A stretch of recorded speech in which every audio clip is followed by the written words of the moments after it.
नमस्कार, 4 PM महाराष्ट्र में आप सभी का स्वागत है और मैं हूं आपके साथ आकांक्षा यादव। दोस्तों, राष्ट्रवादी कांग्रेस पार्टी में एक बड़ा बदलाव हुआ है। मुंबई के वर्ली डोम में 26 फरवरी को हुई पार्टी की राष्ट्रीय कार्यकारिणी बैठक में सुनेत्रा पवार को सर्वसम्मति से नई राष्ट्रीय अध्यक्ष चुना गया। ये फैसला दिवंगत नेता और महाराष्ट्र के पूर्व उप मुख्यमंत्री अजित पवार के निधन के ठीक एक महीने बाद लिया गया। अजित पवार का 28 जनवरी को बारामती में विमान दुर्घटना में निधन हो गया था। बैठक में पार्टी के वरिष्ठ नेता प्रफुल्ल पटेल ने सुनेत्रा पवार का नाम प्रस्तावित किया और सभी सदस्यों ने तालियां बजाते हुए इसे पारित कर दिया है। आपको बता दें कि बैठक का माहौल बेहद ही भावुक था। हर कोई अजित पवार को याद कर रहा था। प्रफुल्ल पटेल ने कहा कि अजित दादा के जाने के बाद पार्टी पर संकट आया था, लेकिन हम सब एकजुट हैं। सुनेत्रा जी पार्टी को नई दिशा देंगी। वो कार्यकर्ताओं की मां की तरह हैं। इस प्रस्ताव को वरिष्ठ नेता सुनील तटकरे ने समर्थन दिया। बैठक में मौजूद सभी विधायक, सांसद और कार्यकर्ता खड़े होकर सुनेत्रा पवार का अभिवादन करने लगे। वहीं सुनेत्रा पवार ने पद संभालते हुए कहा कि राजनीति और सामाजिक जीवन मेरे लिए नया नहीं है। मैं पिछले 40 साल से अजित पवार नाम के तूफान के साथ जी रही हूँ। एनसीपी मेरे परिवार की तरह है। जय और पार्थ मेरे बच्चे हैं, लेकिन पूरा एनसीपी मेरा परिवार है। अजित दादा का सपना हम पूरा करेंगे। आपको बता दें कि सुनेत्रा पवार अब एनसीपी की राष्ट्रीय अध्यक्ष और महाराष्ट्र की उप मुख्यमंत्री दोनों पद संभाल रही हैं। वो महाराष्ट्र की पहली महिला उप मुख्यमंत्री हैं। उन्हें 31 जनवरी को उप मुख्यमंत्री पद की शपथ दिलाई गई थी।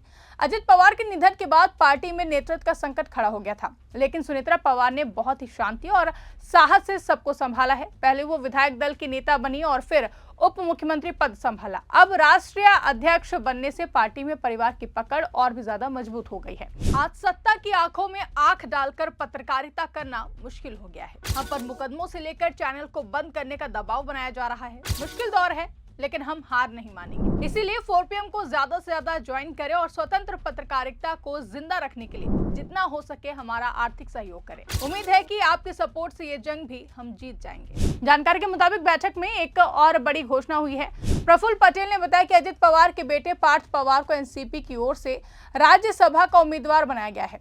पार्थ पवार की उम्र 35 साल है। इसे नई पीढ़ी को आगे लाने की रणनीति के तौर पर देखा जा रहा है। सुनेत्रा पवार ने राज्यसभा की सीट छोड़कर उप मुख्यमंत्री पद संभाला था। अब उस खाली सीट पर पार्थ को भेजा जा रहा है, जहां पार्टी से युवा नेतृत्व को बढ़ावा देने का कदम बता रही है।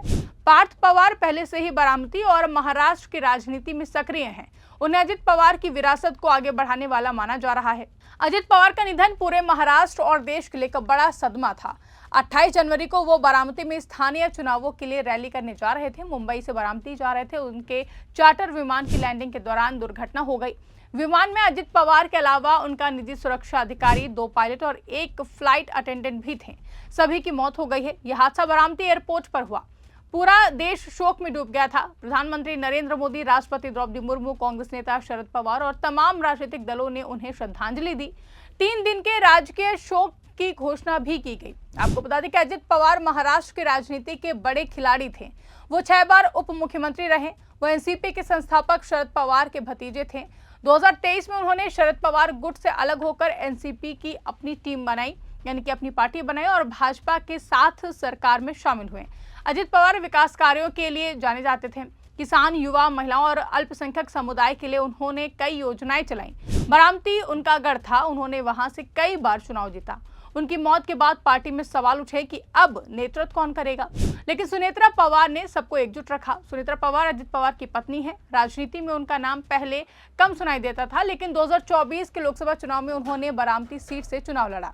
उनका मुकाबला शरद पवार की बेटी सुप्रिया सुले से हुआ। सुप्रिया सुले जीत गई, लेकिन सुनेत्रा पवार ने कड़ा मुकाबला किया। इसके बाद उन्हें राज्यसभा भेजा गया। अजित पवार के निधन के बाद उन्होंने परिवार और पार्टी दोनों को संभाला। बैठक में उन्होंने भावुक होकर कहा कि अजित दादा ने कभी शिव, शाहू, फूले और अंबेडकर के विचारों से समझौता नहीं किया। हम भी नहीं करेंगे। हम समाज के हर वर्ग को साथ लेकर चलेंगे। महिलाओं पर खास ध्यान देंगे। वहीं प्रफुल्ल पटेल ने बैठक में लंबा भाषण दिया और उन्होंने कहा कि अजित दादा के जाने के बाद कई अफवाहें फैली।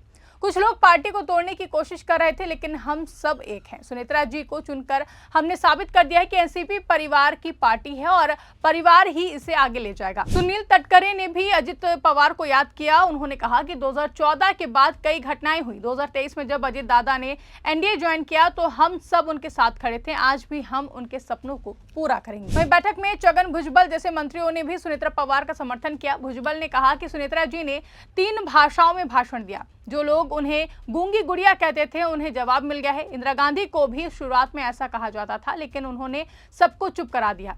सुनेत्रा जी भी वैसा ही करेंगी। उन्होंने अजित पवार की मौत की जांच की मांग भी दोहराई है। साथ ही साथ पार्टी चाहती है कि विमान दुर्घटना की पूरी जांच हो। सुनेत्रा पवार ने बैठक के बाद एक्स पर पोस्ट किया और उन्होंने लिखा कि पार्टी के सभी वरिष्ठ नेताओं, पदाधिकारियों और कर्मचारियों का विश्वास मुझे मिला है। ये मेरे लिए कर्तव्य, बलिदान और विश्वास की भावना है। अजित पवार महाराष्ट्र के विकास के लिए जीवन भर लगे रहें। उनके सपने पूरे करने के लिए मैं आगे बढ़ूंगी। किसान, महिला, युवा और आम आदमी की उम्मीदों को पूरा करना मेरा लक्ष्य है। कोई अजित दादा की जगह नहीं ले सकता है, लेकिन उनकी विरासत को मजबूत बनाएंगे। वहीं ये फैसला महाराष्ट्र की राजनीति में बड़ा मोड़ है। एनसीपी भाजपा के साथ महायुति सरकार में शामिल है। देवेंद्र फडणवीस मुख्यमंत्री हैं, सुनेत्रा पवार उप मुख्यमंत्री हैं। अब राष्ट्रीय अध्यक्ष बनने से उनकी भूमिका और भी ज्यादा मजबूत हो गई है। पार्टी में शरद पवार गुट से अलगाव के बाद अजित गुट को मजबूत करने की कोशिशें लगातार चल रही हैं। सुनेत्रा पवार के नेतृत्व में पार्टी ग्रामीण और शहरी दोनों इलाकों में विस्तार की योजना बना रही है। महिलाओं को ज्यादा टिकट देने और युवाओं को आगे लाने पर जोर रहेगा। वहीं पार्थ पवार को राज्यसभा भेजने का फैसला भी सोचा समझा कदम है। जहां पार्थ पहले लोकसभा चुनाव लड़ चुके हैं, वो युवा, शिक्षित और बारामती में सक्रिय हैं। पार्टी का मानना है कि पार्थ अजित पवार की राजनीतिक विरासत को नई ऊर्जा देंगे। राज्यसभा में वो महाराष्ट्र के मुद्दों को मजबूती से उठा सकेंगे। वहीं ये घटना एनसीपी के इतिहास में याद रखी जाएगी। अजित पवार ने 2023 में पार्टी को नया रूप दिया था। अब सुनेत्रा पवार उसे आगे लेकर जा रही हैं। राजनीतिक विश्लेषकों का कहना है कि ये फैसला परिवारवाद को मजबूत करता है, लेकिन साथ ही पार्टी की एकजुटता भी दिखाता है। शरद पवार गुट ने अभी कोई बड़ा बयान नहीं दिया है, लेकिन सूत्रों का कहना है कि वो भी इस पर नजर रखे हुए हैं। आपको बता दें कि सुनेत्रा पवार अब 6 महीने के भीतर विधानसभा चुनाव लड़कर विधायक बनना चाहती हैं, क्योंकि उप मुख्यमंत्री पद के लिए विधायक होना जरूरी है। बारामती या फिर आसपास की सीट से वो चुनाव लड़ सकती हैं। पार्टी पूरी ताकत उनके लिए उनके साथ खड़ी होकर लगा रही है। वहीं इस बदलाव से महाराष्ट्र की राजनीति में नई हलचल शुरू हो गई है।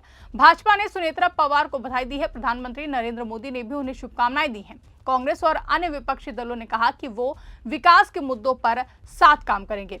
आपको बता दें कि सुनेत्रा पवार ने कहा है कि मैं अकेली नहीं हूं, पूरा एनसीपी मेरे साथ है। अजित दादा का सपना समृद्ध महाराष्ट्र हम मिलकर पूरा करेंगे। यह फैसला सिर्फ एक पार्टी का नहीं, बल्कि एक परिवार की एकजुटता और राजनीतिक निरंतरता का प्रतीक है। महाराष्ट्र के लाखों कार्यकर्ता अब सुनेत्रा पवार को नई उम्मीद की किरण मान रहे हैं। वहीं पार्थ पवार राज्यसभा पहुंचकर युवा स्वर को मजबूत करेंगे। एनसीपी का नया अध्याय सुनेत्रा पवार के नेतृत्व में शुरू हो चुका है।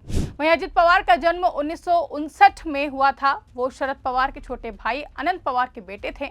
राजनीति में वो 1990 में सक्रिय हुए थे। बारामती से विधायक बने, कई बार मंत्री रहे। उप मुख्यमंत्री के रूप में उन्होंने सिंचाई और वित्त जैसे महत्वपूर्ण विभाग संभाले। उनकी कार्यशैली तेज और फैसले लेने में सख्त मानी जाती थी। किसानों के लिए जलयुक्त शिवार जैसी योजनाएं उनकी देन थी। 2022 से 23 में शरद पवार से अलगाव के बाद उन्होंने 40 से ज्यादा विधायकों के साथ नई एनसीपी बनाई। 2024 के चुनाव में उनकी पार्टी ने अच्छा प्रदर्शन किया और महायुति सरकार बनी। अजित पवार 6 बार उप मुख्यमंत्री रहे। इस पद पर सबसे ज्यादा बार रहने वाले वो नेता हैं। आपको बता दें, सुनेत्रा पवार के राष्ट्रीय अध्यक्ष बनने पर देवेंद्र फडणवीस ने कहा कि सुनेत्रा जी मजबूत नेता हैं, सरकार सुचारू रूप से चलेगी। अन्य सहयोगी दलों ने भी समर्थन जताया है। कार्यकर्ताओं में उत्साह है। आपको बता दें, सुनेत्रा पवार के सामने कई चुनौतियां भी हैं। पार्टी का विस्तार, विपक्ष से मुकाबला और विकास कार्यों को जारी रखना। लेकिन उनकी शांति और संवेदनशील शैली से लगता है कि वो सब कुछ संभाल लेंगी। पार्थ का राज्यसभा जाना युवा नेतृत्व को बढ़ावा देगा। वहीं मामला सिर्फ नेतृत्व परिवर्तन का नहीं, बल्कि एक परिवार की मजबूती, राजनीतिक विरासत और महाराष्ट्र की एकता का है। सुनेत्रा पवार अब एनसीपी को नई ऊंचाइयों पर ले जाने की दिशा में आगे बढ़ चुकी हैं। वहीं इस खबर पर आपकी क्या राय है, कमेंट करके हमें जरूर बताइएगा। फिलहाल के लिए इस खबर में बस इतना ही। ऐसी तमाम बड़ी और राजनीतिक खबरों के लिए आप बने रहिए, देखते रहिए 4PM महाराष्ट्र। धन्यवाद।